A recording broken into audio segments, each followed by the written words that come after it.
Now it's recording. Hi, everybody. We're going to get started here. Thank you for coming to join us at Make Some Noise, Audiobooks in OverDrive. I'm just going to introduce you to Mallory, who is our Digital Services Manager at IPG, and she's going to be running this entire panel session here. So take it away. And perfect. Thank you. All right, so just really briefly, I'll introduce the panelists and then let them take it from there. So we have Jamie Dupras from Day and Audio. They are a production company. Then we have Christina Bauer. She's one of our wonderful publishers from Monster House. Brad Rose, it represents Hoopla, and Lauren Canavino for OverDrive. So, all right. And that's...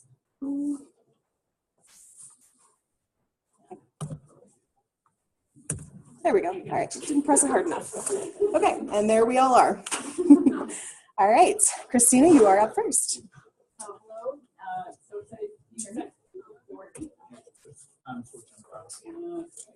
technology doing it now?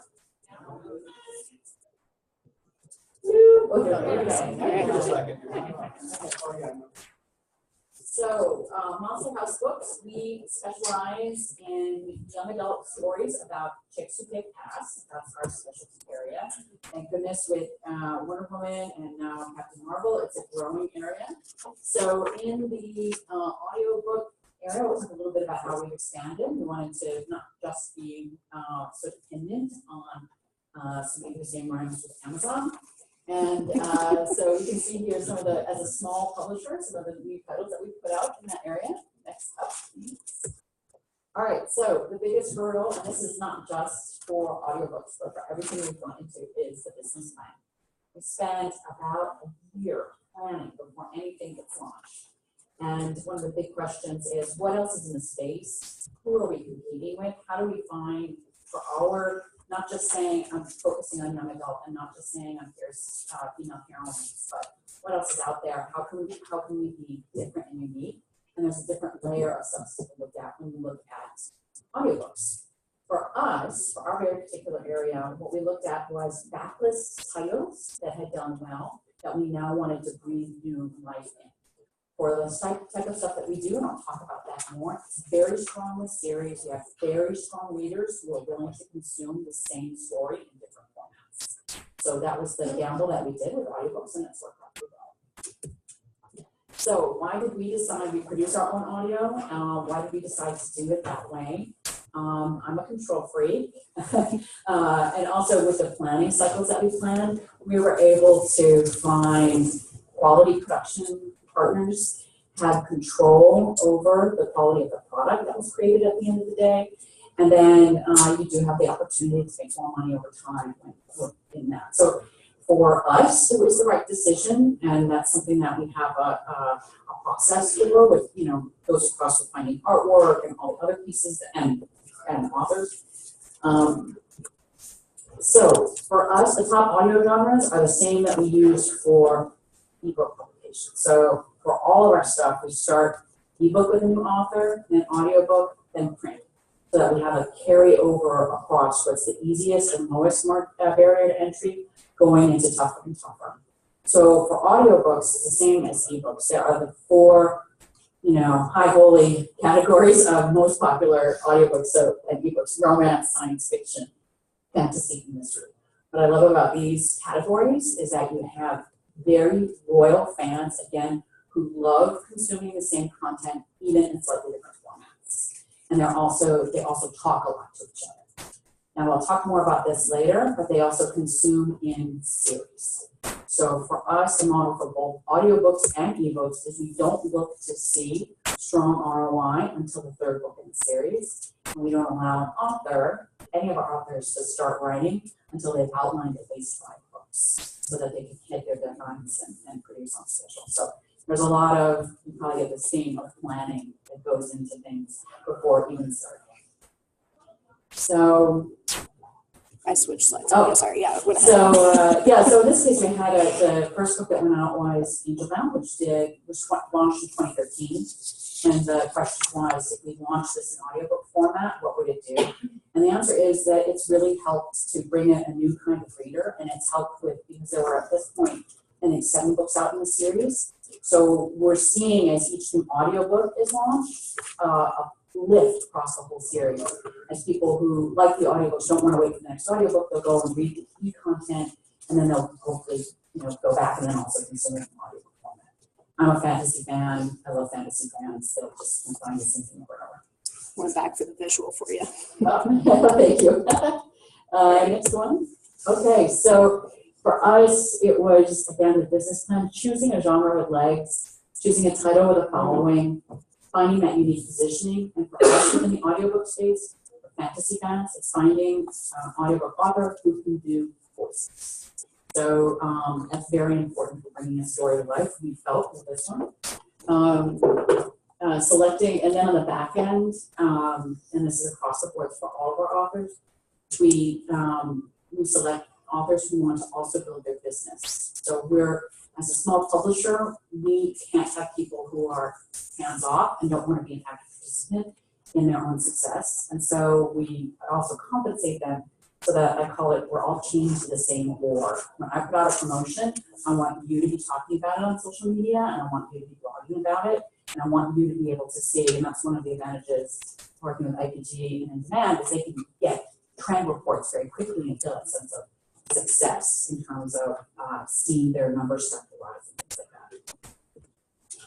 that. So the most important thing that I found out across both audiobooks and ebooks is what I call the rule of threes. When we get, and every time it happens with a new series, and this is the one where this is going to not prove out to be true, but again, for fantasy, romance, science fiction, once you hit the 3rd book in the series, you see a pop. People then believe that the author is real, that the series is real. For E, there are other rules to it as well, and we've seen the same thing with audiobooks.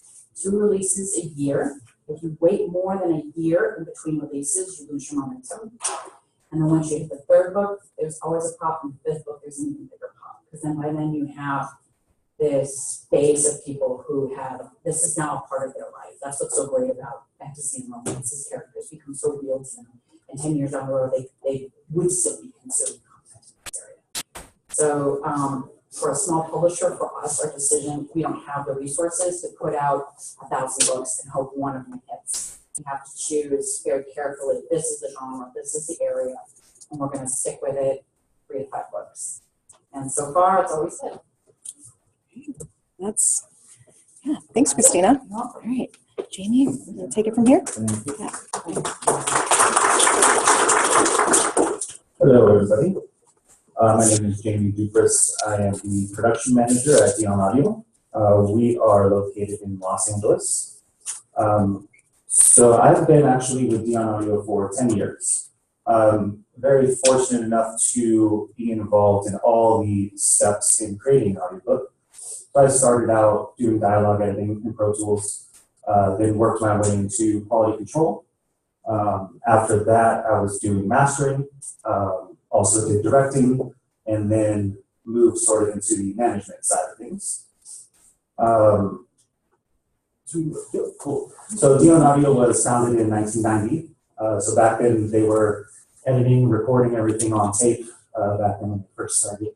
Pretty funny when I first got hired, we still had all the DAT tapes and everything. So yeah, we're a full service audiobook production facility. So we do, we have our 2 packages of our full production, everything from A to Z, we deliver masters. Or we also do all of our services individually. So if you have something recorded and you just need the editing done, we do that, just the quality control, just the mastering, whatever it may be. So we have 2 locations in Los Angeles. One is in Northridge and one in Tarzana. Between those 2 locations, we have 9 recording booths. Over the years, since 1990, Bob and Deborah Dion, Bob has passed away now, but Deborah Dion's still running the business going strong. We built up a roster of over 2,000 narrators. A lot of top-notch people, Yale, Juilliard, really professional voiceover actors, either working actors who this is what they do every single day. Spans all genres. There's really no limit to what we do and what we can do.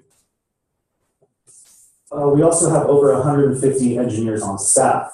So, that's everything from the recording engineer to the director to the editor, the quality control engineer, the mastering, all around.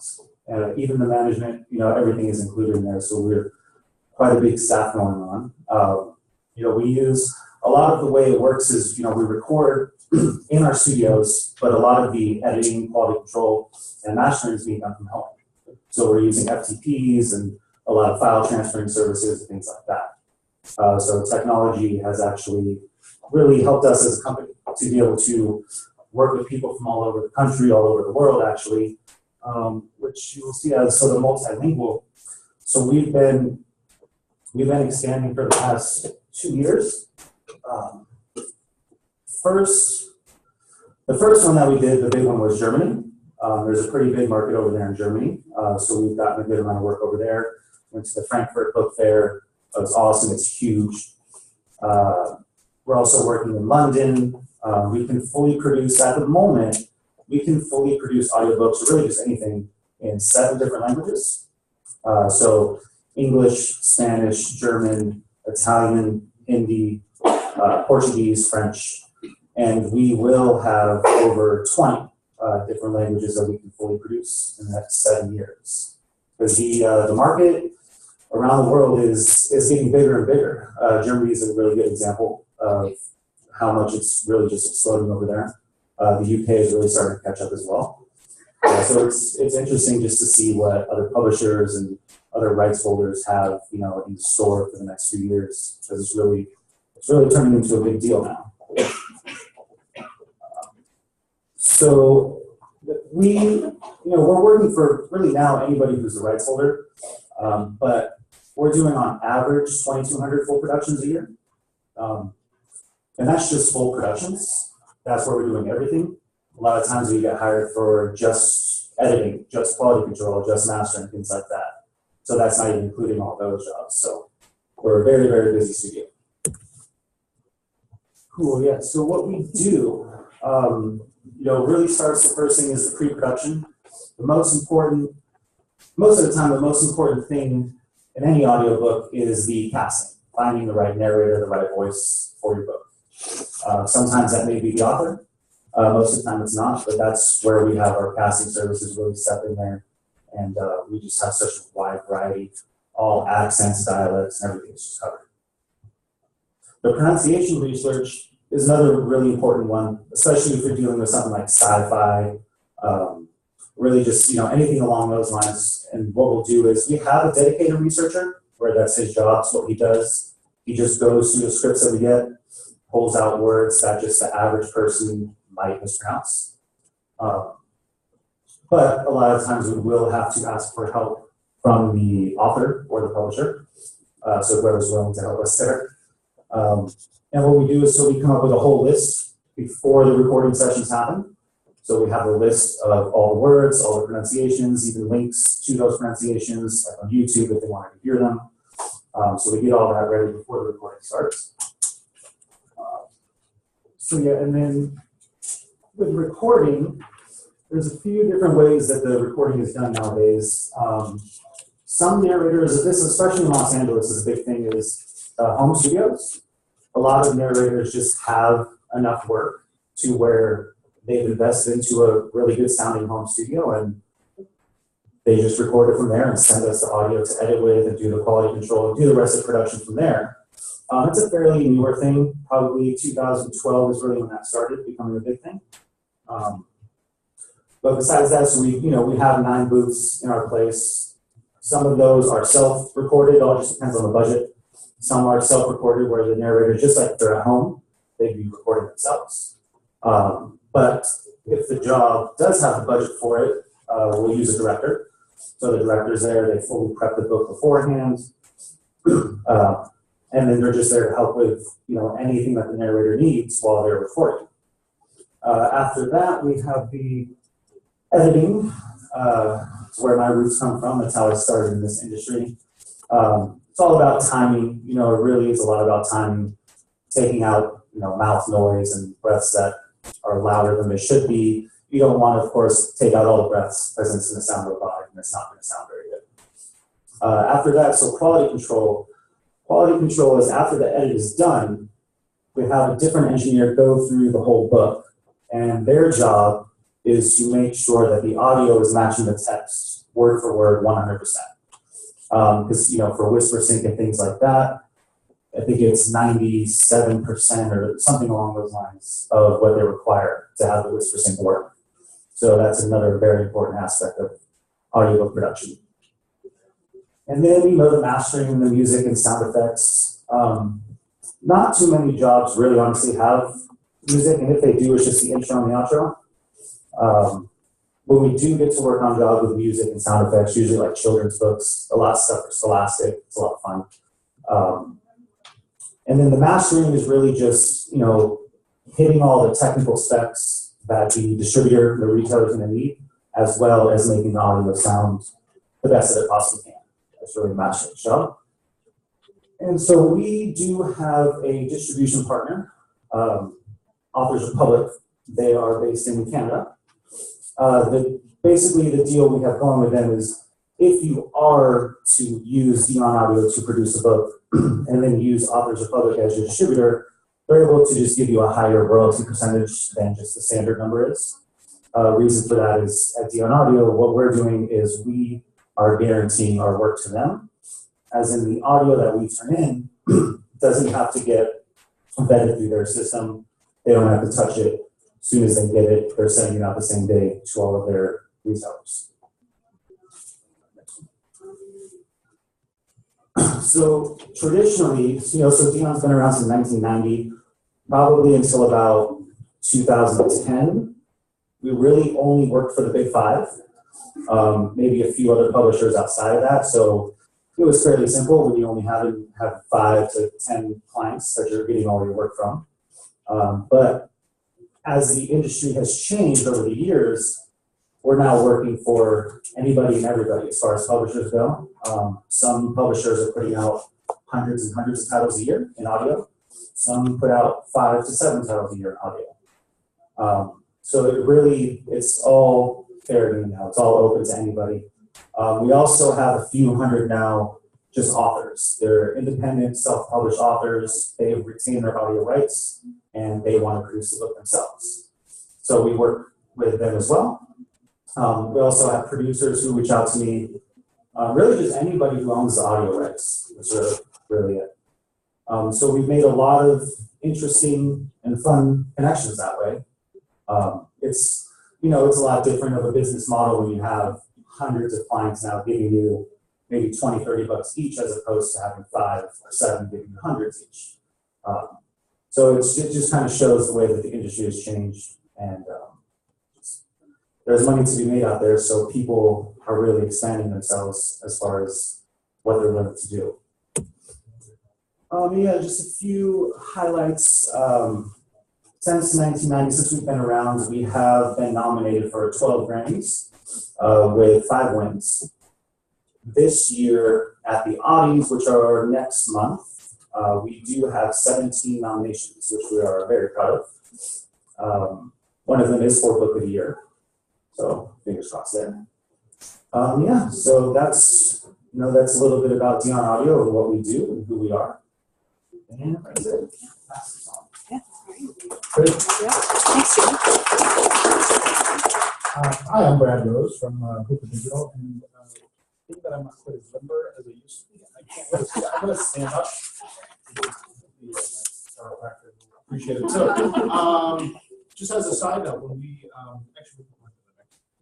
Perfect. Okay. Thank you. Yeah. So just a quick intro on who we are. We're really 3 companies in one. So if you've heard, Midwest States is a really media non-book distributor servicing libraries for the last 30 years. And back in 2010, we launched the 2 companies on the side, Dreamscape Media, which is really an audio company that we launched it. And ironically, we worked with Audio with Bob and Deborah back in the day, well before we built studios, and we didn't know who to turn to. And all of the big 5 said, oh, you shouldn't talk like that. So we did. And then Hoop Digital, which had a different name back then, but now it's Hoop Digital, and that's really what I wanted to share a little bit about with you today.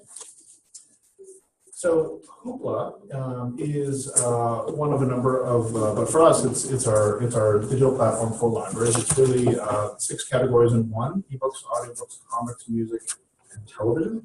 The publishing side of things for us, that's the comics, ebooks, and audio is really our focus, although we have other categories, of course.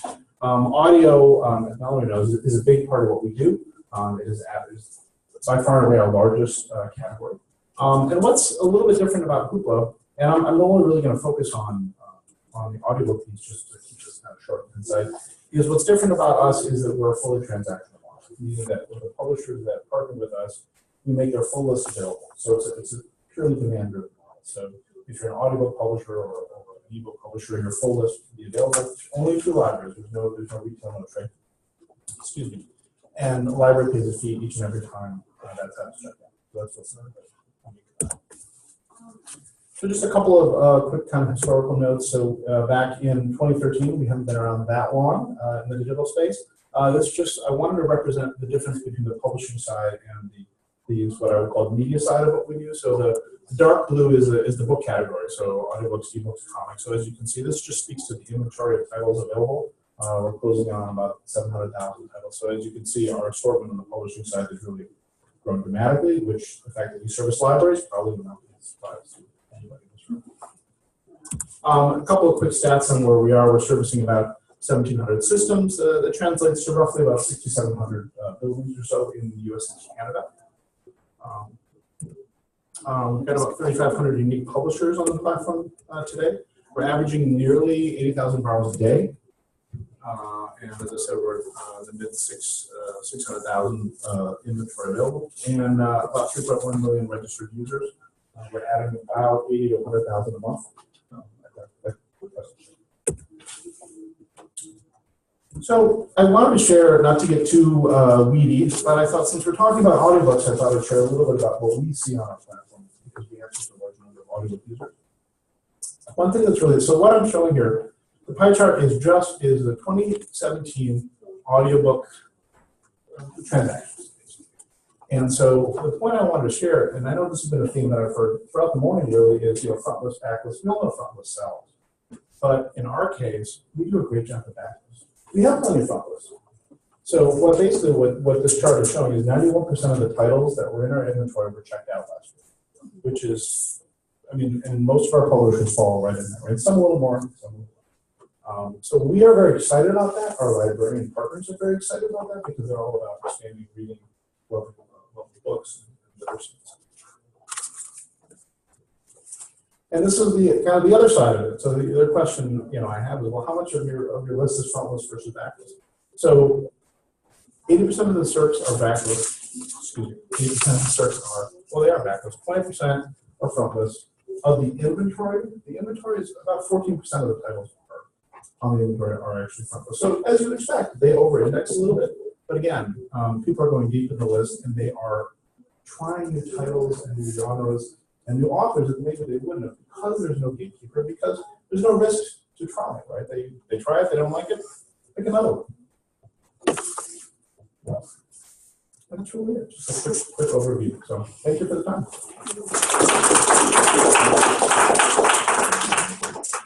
Hi everyone. Am I rolling? Okay. So I'm Lauren Pinavino. I work at OverDrive. I'm a member of the Publisher Account Services team. I've been there about 2.5 years.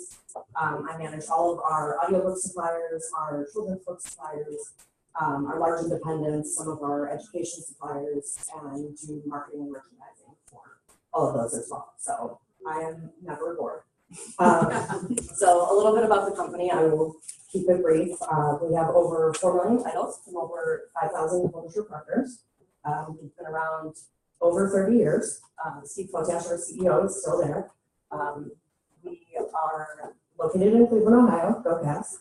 And we recently, in August, became a certified B Corp, which is a pretty cool thing.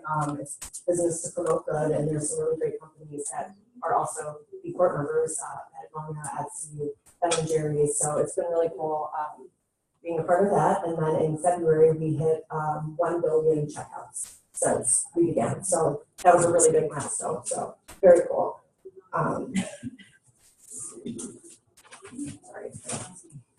The next slide is just a few fun facts about libraries. I think the McDonald's fact is pretty interesting because anywhere you go, there's a McDonald's. So it's heartening to know that there are more public libraries than there are McDonald's. So it's actually, I tried to make that like a Starbucks like stat, but it was McDonald's was a little bit more on par, which I actually thought was surprising. So more public libraries, academic school libraries, corporate, government, military, a really wide range of libraries.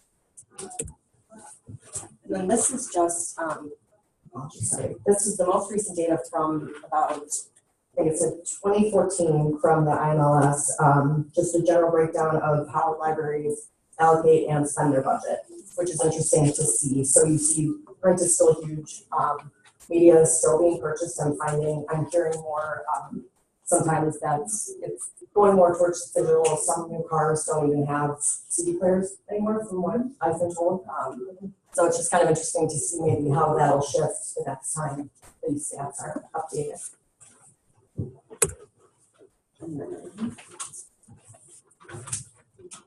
This is just a breakdown of the 2017 activity. Quick look at the growth within the OverDrive network. The key takeaway is definitely at the bottom, with audiobooks being up 24%. So I'm finding with the groups that I manage, we're getting a lot of requests for children's content, YA content, school market. It's across the board. The large independents now, I'm blanking on which publisher it was, but they just recently got into audio and they had never explored it. So it's just kind of something, the need is there and they know that it's going to be used and people want it. And what Christina said about series, that's huge. It's people want the series, they want it. They want to know that it's available. If they start with one, they can get one 4 and 5 too. So, and then the last slide, this is just a look, total demand in millions, steady climb. You can see audio, and then it's not pictured here, but when you look at the bigger picture, unit growth and revenue growth, it's hand in hand. So it's pretty even across the board. So.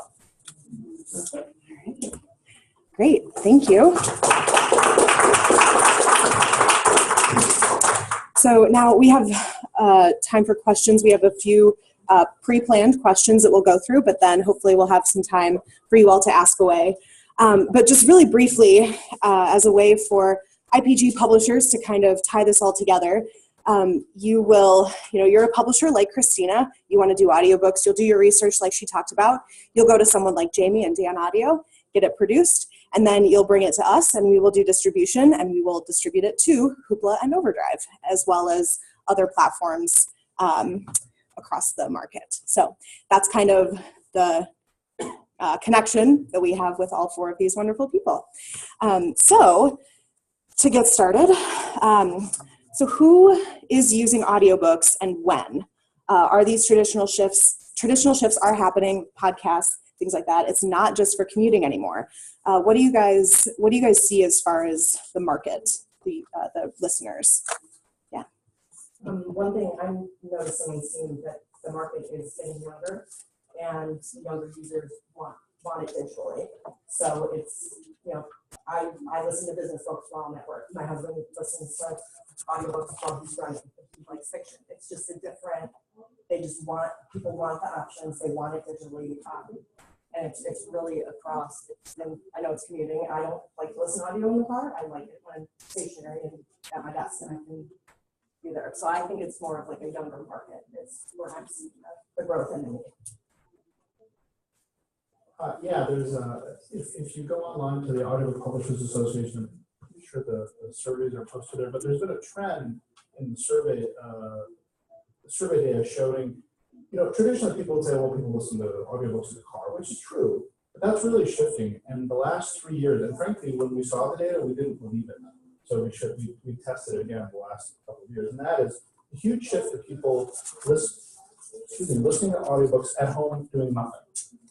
Which again, we thought, well, that can't be. That doesn't make sense. So we did it again. We tested it again, and I can tell you, because I'm on the board, we just tested it again, and it's growing in that segment. And I think part of the growth of the smart speaker market, the Alexa of the world, is actually going to be a real game changer.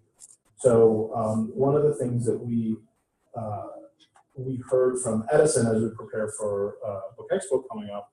He shared with us that, and none of us believed it either. So he said, you know, they just finished a smart survey study, and they said between 8 and 10 p.m. what are the question to us was, what are the top 3 indexing categories that people ask their smart speaker at night? So number 1, turn off the lights, no shocker. Number 2, play an audiobook. Number 3, something along, which kind of blew us away. And I didn't put this data in here again, not to be too weedy, just in our own platform, and I can't speak to anyone else's. We see a huge spike in use and consumption between 8 and 10 o'clock at night. Not on Friday and Saturdays. Apparently, audio fans go out on Friday and Saturdays. But it really, I think it speaks to the shift going on in use and acceptability. And I think the young users are much younger because of the accessibility that you can get. So there's a lot of things going on, which I think opens up the genre. So real quick sub-question for that younger audience. We have several children's book publishers who want to do read-along files. Where do you see those coming in? Is there a market for that? We have been pushing them out there, but what do you see as the retailer? Well, yeah. It's huge? Yeah. Okay. Yeah. It's high in demand. It's huge. It's international. They want it in English. It's not strictly. They want English content, read-along content. It's we're seeing that in China. They want their kids to learn how to read English, so the read-along is perfect. But I mean, they're highly marketable. They're in demand. They want more and more of them. So it's definitely. And is that with word highlighting, or like is it preferred word highlighting, or without? Yes, yes, preferred. Okay, great. It's the same, even though we don't service the trade. Just in libraries are very excited when they get particularly children's books that way. It's certainly an area of future growth. Great. All right. High-load content. And what is their pricing? Pricing premium for the or is they have to be the same price? Well, I can't think of the trade side. I mean, generally, most of the publishers that we work with do charge The market can tell. What we see from the demographic standpoint for the very specific big-ass chick market is with audiobooks, we see a lot more guys, young guys. I don't know, they like big-ass chicks more on an audiobook. And then the other thing that's interesting that we also see in parallel with what you're talking about is that consumers of storytelling are getting very particular in terms of what they want. And they're getting very spoiled in terms of, I only want to consume this kind of storytelling on Netflix or this kind of storytelling here and there. And so it does go into books and audiobooks where they're willing to go much deeper into their genre, knowing that there's going to be more choices for them. And it does open up more market for us versus kind of when I was younger where you had to kind of consume all the same stuff everybody else was consuming. Now, like if this isn't really my jam, I'm not going to bother with it. I'm just going to do it. All right. We'll go with the next question. What do you see as the biggest hurdle in the audiobook market? Speaking from like the production side of things, it's really, and it's just in the same way, it's really just a matter of keeping up with the technology. Just the way that everything is just moving so fast. As far as us as a production studio, if we're not constantly adapting to the new technology, our competitors are. And so we can't fall behind. And also, surprisingly enough, even though we have over 2,000 narrators that we work with on our roster, there's always a demand for more, new people. So there's always on our end constantly just scouting out for the newest narrators that might be the next big thing. The romance is really the genre that's really taken off in audio over the past year or so, and within that genre alone, some of the narrators, books are selling just because that narrator's reading it. And it's very, very important for us as a production studio who rosters these narrators to be on top of all of these things. So the publishers know that are working for us or with us, that they know who we have and what we have. So that's just more added benefit to them. I think it goes to the old saying, money, time, quality, you can get 2 out of 3. So if you've got time, then you don't have to pay so much money, you can still have good quality.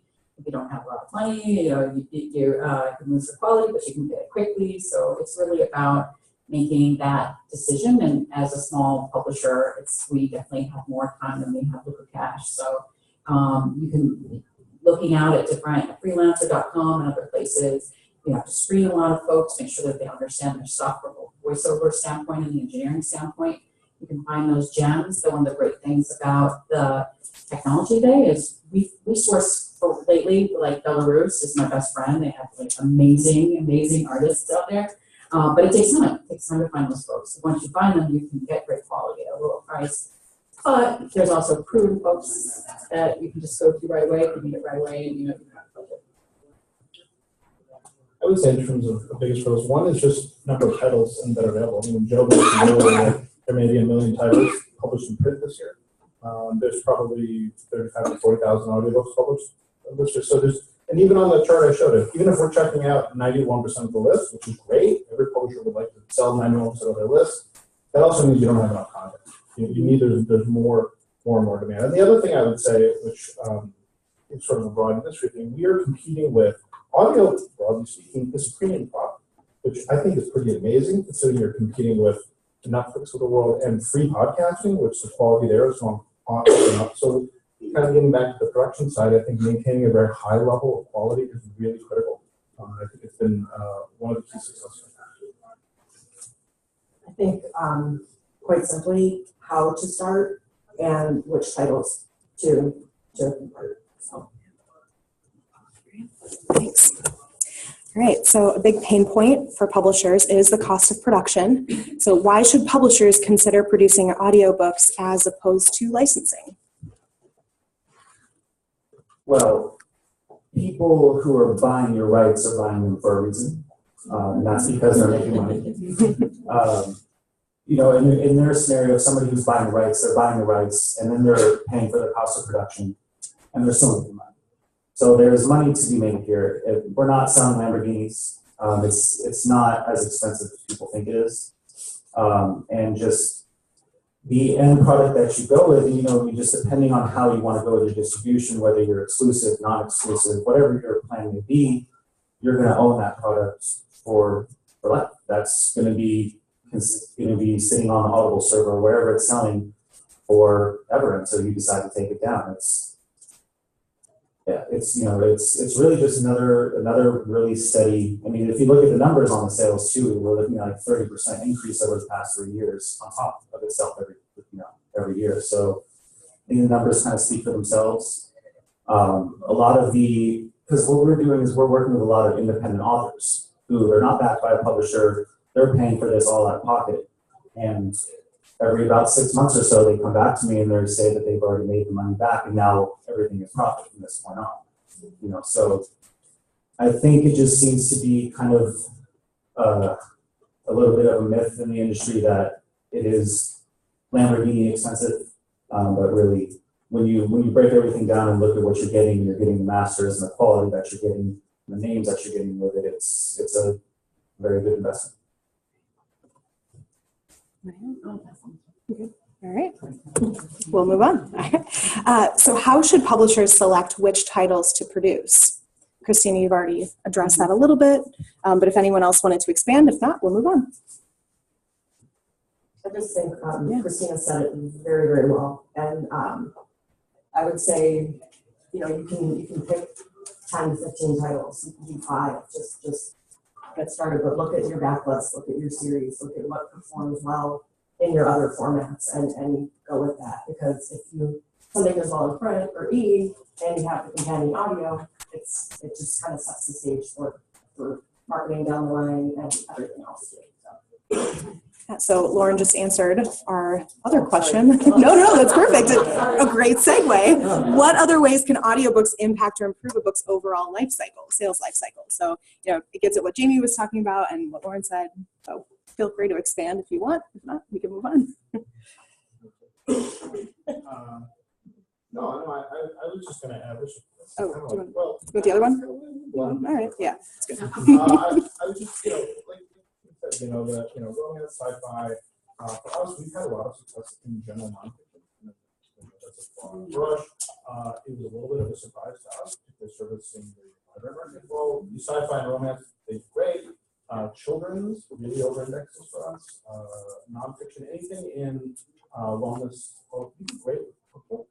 I'm sorry, not in audio, in ebooks, which again is a little bit of a surprise. I know that it's not really that huge a trade. So I think, really pay attention to your list. I would check with IPG that can reach out if you have questions with any of the distribution partners.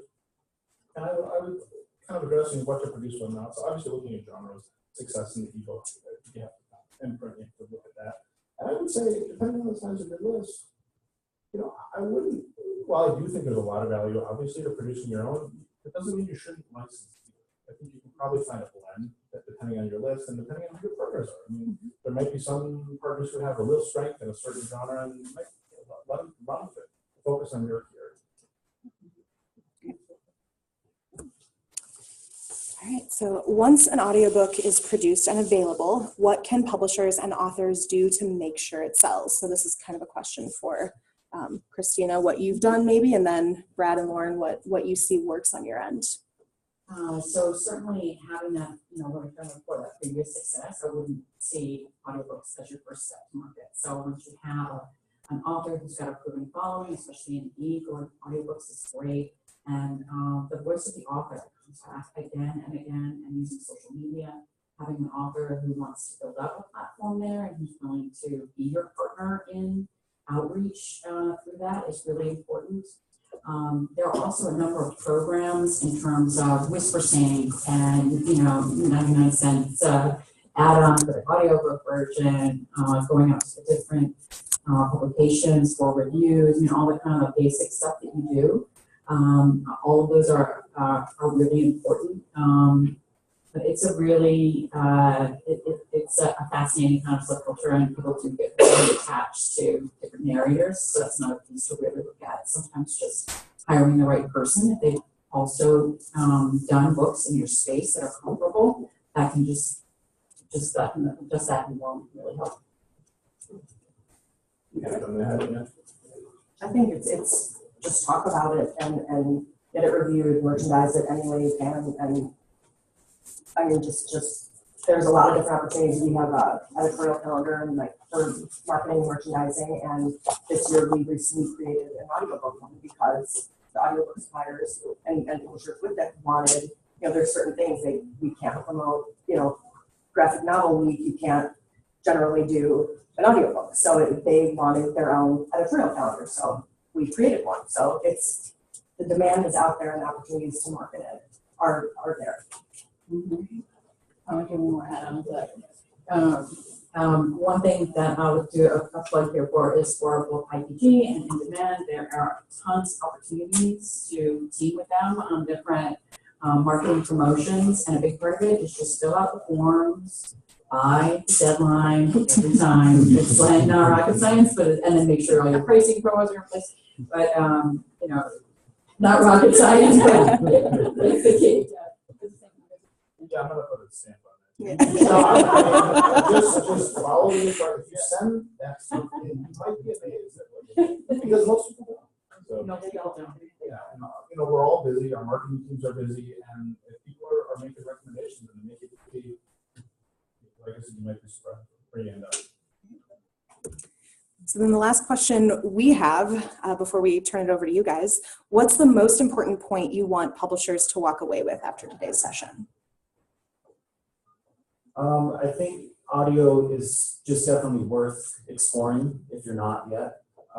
There's so many different strategies that you can go about as a publisher, whether, like Brad mentioned, if you wanted to sell some of your rights and produce the other ones.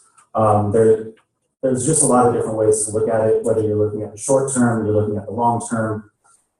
Some publishers, can't necessarily afford to stop selling their rights because they need that money for XYZ. And, that's totally understandable. I would just say to experiment with one. Just pick one book that you really think is going to be the top seller and just try it out. Most publishers that I talk to that end up going this route, that just choose one to experiment with, 6 months later, 8 months later, they're very happy that they did so. Not to say, not to say that every single one is going to be a home run, but just knowing your audience and knowing what's going to sell, it's definitely just worth looking into, worth exploring. And there's just a lot of things that you can do even after the book is published or produced and published and on sale. Like a lot of publishers, what they like to do is like the 7 years after they put the book out, they can just sell the audio. And another publisher will pick up that audio, change the tags on the front and the back, put on new credits, and then so they recoup some money that way too. So it's really, there's just a lot of different strategies to look into, a lot of different options that you have.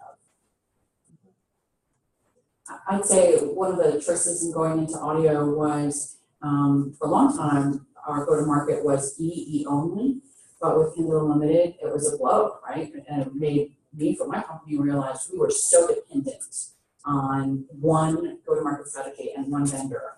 And so diversifying out more and moving into how you want to print and then also into audio, for us, I think it has been very important so that we aren't, so dependent in one area. And again, I'm obviously a big proponent of exactly what you're talking about, where one, do your homework, test it out, and see if it can help. Yeah, I would echo what's already been said, but I would add, and IPG can help with this, is cast a wide net.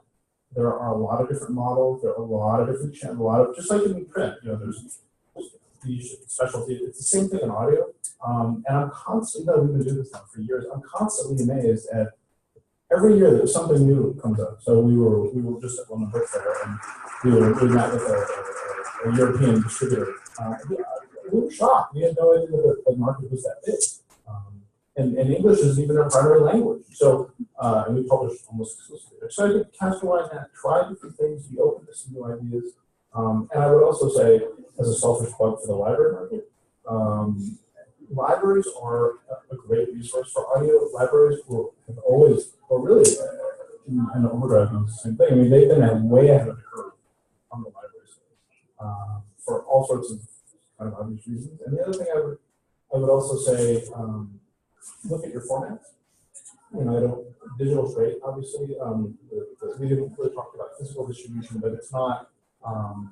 Obviously, the trade side of the business that's not a growth size. Libraries do still circulate a lot of CDs that may be worth looking at. There are other folks like the Playaway device. So there's different things. So it's worth a little exploration. Again, cast a wide net. You might be putting this far. I was just going to simply to piggyback a little bit off Brad, but if you have to start small, the key is just to start. And I think it's there are plenty of resources out there for you if you don't know. And like Brad said, check with your library, check with people you know in the industry, and see. If you have kids, see what the kids are saying. If you have friends that are teachers, see what you can find out. Use your network as well as the publisher network, so you can uncover. All right. Thank you, guys. Do we have time for? Probably take a question or two if we can. Yeah. I don't want to make anyone late. If not, we do have contact information, and then Brad and Lauren are both exhibiting with us, so you can chat with them.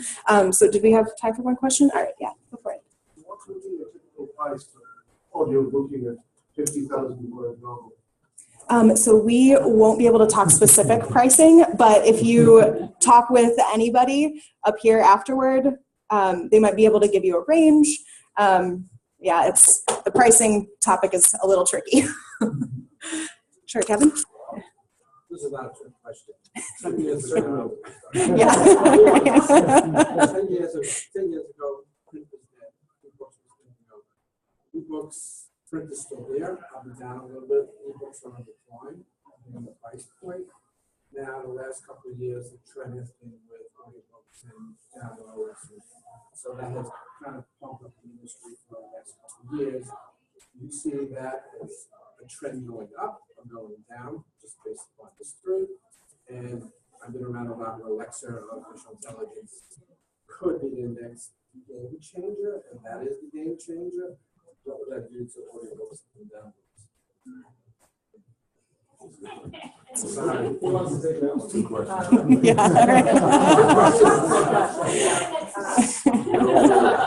I would just say really quickly, and I will get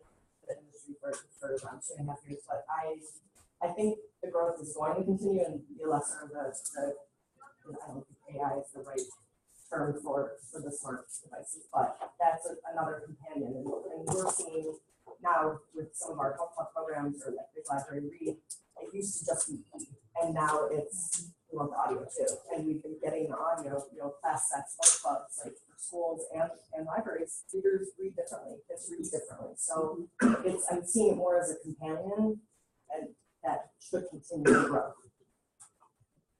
I would say no. Do I think that we will see continued 30% compounded growth? I think that's unrealistic. Any industry, do I think we'll continue to see growth? Yeah, I really do. And the reason I feel that way is, like I alluded to talked a little bit with some of the research, but what we're seeing is that there's a different audience. There's a different audience emerging, a younger audience, a mobile audience, an audience that is used to getting their media on their phone, through whether it's a subscription, whether it's whatever it is. So I think that there's a different level of engagement. And I think some of that old, we didn't talk about this, some of that old kind of stigma of what an audiobook is, they're only produced for the blind, which is obviously not true. I think those days are over. So yeah, I do think there's continued growth. I think we'll expand. We hear from all of our publishing partners, they're all growing their publishing list. So yeah, in terms of the artificial intelligence piece, I get that question a lot. Like, well, someday I think the same. yeah, I mean, do I think it's possible someday that there will be a sort of computer enhanced something? It's possible. I don't see it in the near term, or at least in a way that people that are enjoying it now, that immersive human voice experience, I think that's a good thing. So, All right. I add on to kind of echo what I talked about before, where I see AI as a way for discoverability. And for again, if you have a very specific kind of content that you're looking for and you want it delivered in the way that you want, audio or however, that can help you find it. And I think audio is seen a lot for younger folks as equivalent, as long as the quality is there, to a Netflix or a movie or a television show. All right, that is a wrap. I want to give a huge thank you to our panelists.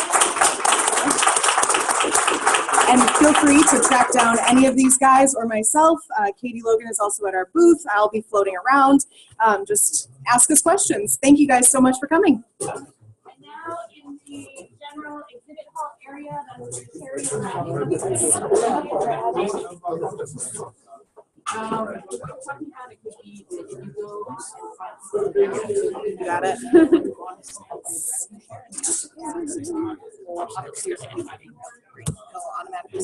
in between there.